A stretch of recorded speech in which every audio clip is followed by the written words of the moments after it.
खुलुमबाय स्टुडिअ आं रबिन बसुमतारी। बे समाव पीएम किसान बिथांखिनि रां थाबथाना थानाय माखासे आबादारिफोरनि थाखाय मोनसे गोनांथार रादाब होनो आवगायदों। नोंथाङाबो पीएम किसाननि 20थि इनस्टलमेन्टनि रांखौ मोनाखै नामा? जुदि मोनाखै अब्ला बे रादाबा थारैनो नोंथांनि थाखाय।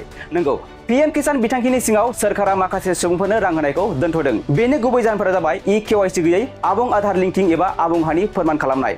हादोरनि लाख लाख आबादारिफोरनि थाखाय पीएम किसाननि बिथांखिनि 20थि किस्तिखौ थांनाय 2 आगस्त खालि होनाय जादोंमोन।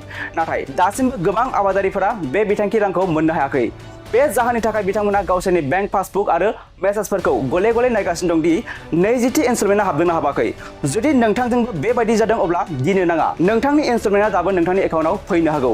नाथाय बेनि थाखाय नोंथाङा माखासे गोनां खामानिफोरखौ मावफुंना लाथारनांगोन। आरो लोगोसे जुदि मोनसे नखरनिनो सासेनि बांसिन सुबुङा आबादारि बिथांखिनि मुलाम्फाफोरखौ लागासिनो दं अब्ला फोरमान खालामनाय बिखान्थिनि समाव रां होनायखौबो सरकारा दोनथ'नो हागौ। जुदि नोंथांनि इनस्टलमेन्टआ थाबथानानै दं अब्ला गिबियाव गासिबो गोनां आपडेटफोरखौ आबुं खालाम, जायनि जाहोनाव नोंथांनि एकाउन्टआव रां हाबनाया बन्द जादों। नोंथाङा बेनि थाखाय केवाईसी हो, नोंथांनि आधारखौ बेंक आरो हानि रेबगान्थिजों लिंक खालाम आरो हा फोरमानलाइ खालामनानै बिखान्थिखौ आबुं खालाम। जेब्ला बे गासैबो आपडेटफोरा रायजो सोरखारजों गनायथि जायो अब्ला नोंथांनि मुङा फारिलाइयाव फिन दाजाबदेरनानै उननि किस्तिजों लोगोसे सिगांनि इनस्टलमेन्टनि राङाबो नोंथांनि एकाउन्टआव जमा जागोन।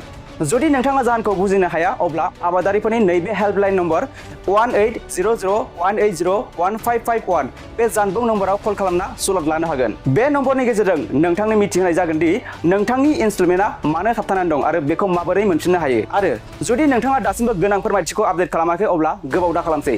जेब्लानो नोंथाङा बे गोनांथार खामानिखौ फोजोबगोन अब्लानो नोंथांनि एकाउन्टआव रां जमा जागोन। पीएम किसान बिथांखिनि सिङाव सोरखारा माखासे सुबुंफोरनो रां होनायखौ दोनथ'दों। बेनि गुबै जाहोनफोरा जाबाय केवाईसी गैयै आबुं आधार लिंकिं एबा आबुं हानि फोरमान खालामनाय। नोंथांनि इनस्टलमेन्टआ दाबो नोंथांनि एकाउन्टआव फैनो हागौ।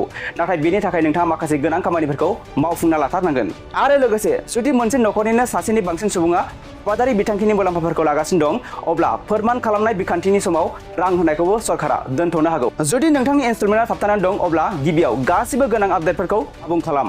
नोंथाङा बेनि थाखाय केवाईसी हो, नोंथांनि आधारखौ बेंक आरो हानि रेबगान्थिजों लिंक खालाम आरो हा फोरमानलाइ खालामनानै बिखान्थिखौ आबुं खालाम। जेब्ला बे गासैबो आपडेटफोरा रायजो सोरखारजों गनायथि जायो अब्ला नोंथांनि मुङा फारिलाइयाव फिन दाजाबदेरनानै उननि किस्तिजों लोगोसे सिगांनि इनस्टलमेन्टनि राङाबो नोंथांनि एकाउन्टआव जमा जागोन।